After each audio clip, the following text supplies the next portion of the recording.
Hi, and welcome back to Football Made Simple. In the 2003-2004 season, Arsenal made history by becoming the first and so far only team to go through the season unbeaten. They started 04-05 as strong as ever with 8 wins and a draw. That was until they faced United on matchday 10 and Wenger faced his eternal rival. The Alex ended the Invincibles with a 2-0 win thanks to Rooney and Van Nistelrooy in a fiery match. But how did the match play out tactically? In this video, we take a look. And if you want the latest news updates about when the football will resume, check out the OneFootball app. You can also follow your favorite team to get the latest news, stats, and transfer rumors about them specifically. It's a great app, available for free through the link in the description below. A quick reminder of the formations used by both managers. United, the home team, lined up in the following 4-4-2.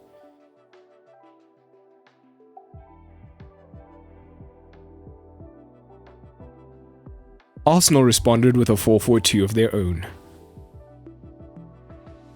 We'll start with how Arsenal looked to attack. When Arsenal had the ball deep, United really looked to press them high. Instead, the forwards looked to stay deeper, and Rooney in particular would look to stay closer to Vieira to prevent the balls into him.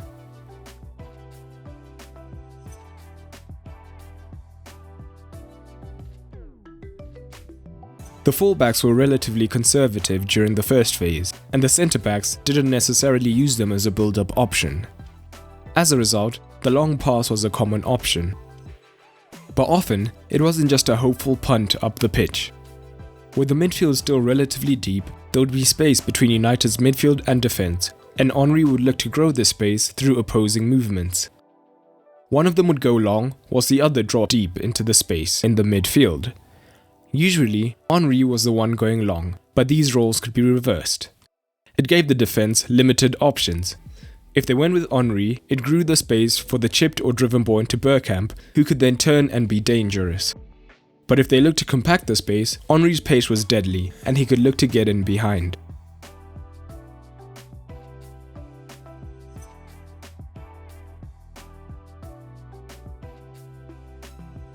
The other way they went long was when the United midfield dropped deeper and they couldn't advance down the centre. Henry would pull out to the left-hand side, with Reyes moving more centrally to drag the fullback in, meaning that Henry would be in space on the wing, allowing him to receive the ball on the flanks.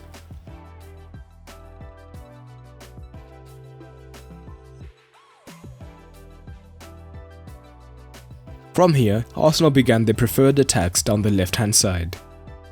Whether it was Henry or Reyes wide, Ashley Cole was always quick to both over and underlap, and generally they looked to overload the left-hand side to try and work a way for Cole to cross, or a ball into Bergkamp here. This was particularly effective, as initially, Ronaldo had the work rate to track back, but as the match wore on, he let Ashley Cole go more often than not. But this played into United's hand on the counter, as United were quick to play out to Ronaldo to take advantage of the space left by Ashley Cole and drag Sol Campbell out of position.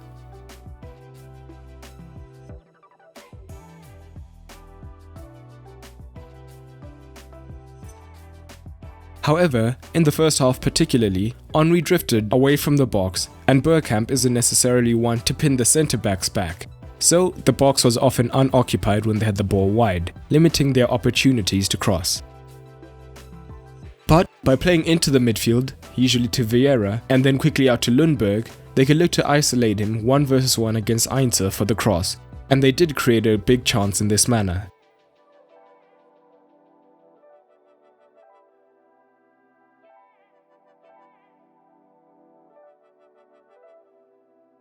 One thing to note is that in the first half, Edu played in advance of Vieira, whose main role was to distribute the play and ensure defensive solidity. As a result, he wasn't able to make his trademark forward runs. In addition, it is important to note in the first half, due to Lundberg's width, Laurent often didn't advance high up the pitch. In the second half, we saw some tactical changes from Wenger. When they had the ball, Vieira was now freed from his defensive role as he essentially switched roles with Edu. This meant he could now position himself just outside the box when on the ball, allowing Bergkamp to now push higher up in the box as Vieira now occupied zone 14, and Henry was still drifting in similar areas. To increase the numbers in the box in comparison to the first half, Freddie Ljungberg was now effectively deployed as a forward in this half when attacking. Again, this gave Henry the freedom to look for space outside the box, knowing that his forward role was taken care of. At the same time, Laurent was now given the freedom to advance high up the pitch to make up for Ljungberg's lack of width and provide crosses into the box.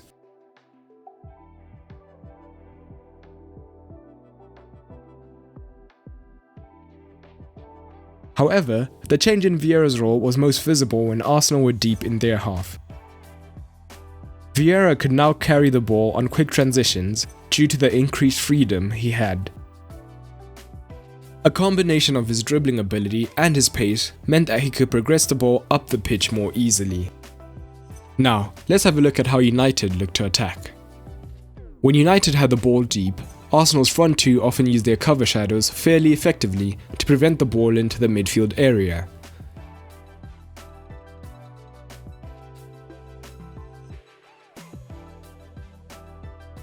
This meant United also often opted to go long from deep. Rooney, as a secondary striker, tended to drop into the space whilst Van Nistelrooy pinned the centre-backs back. However, often Scholes and Phil Neville remained deep, meaning that the two forwards could become isolated if Rooney didn't instantly trap the ball.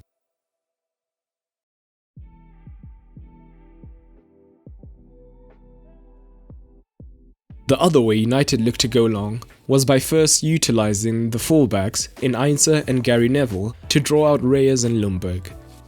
Einser and Neville generally didn't look to advance high up the pitch, so when the winger was drawn, Rooney often dropped into this region to draw the fullback's attention and give him two options of who to cover. Depending on the opposition fullback's movement, Einser or Neville could then look to play the ball into Rooney or loft it down the wings. But it is important to note that United had more success in building up through the midfield on the left, and this was due to the roles of Giggs and Henry. Henry, when defending, would often push wide to the left to sit on the right back, Neville, meaning that the left was where United often chose to build up. Scholes would often drop deeper into space to pick up the ball, and in this match, Giggs rarely hugged the touchline, instead choosing to tuck in to form a third midfielder and create a 3 vs 2 against Vieira and Edu. As a result, they were able to keep the ball in the middle third more effectively. But the relationship between Rooney, Giggs and Einser was United's main attacking avenue. When Giggs tucked in, Rooney would move higher and wider to drag in a fullback towards the centre and thus create space for Einser to overlap into the vacated region. Once the ball went wide, United looked to overload the box with bodies for the cross. However, for the most part, Einser was wasteful with his deliveries during the game.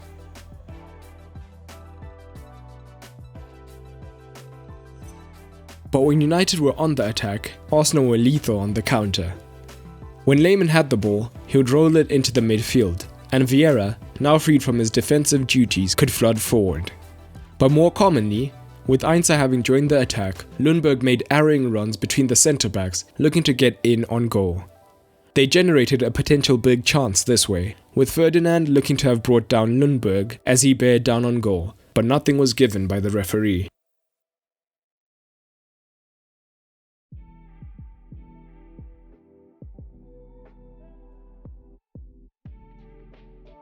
United's first goal was also controversial, as Rooney looked to go over without contact. Although, minutes later, Ronaldo was denied a stonewall penalty. Rooney's goal came as Arsenal were chasing the equaliser, and the disorganised backline was ripped apart for the tap-in. It was a controversial and fiercely contested battle, and the bad blood continued into the dressing rooms, with the famous Pizzagate incident. It is notable how far tactics have progressed since this time period, but I'd love to know what your thoughts or memories on the match are. Drop them down below. But that's all for today, and remember, keep it simple.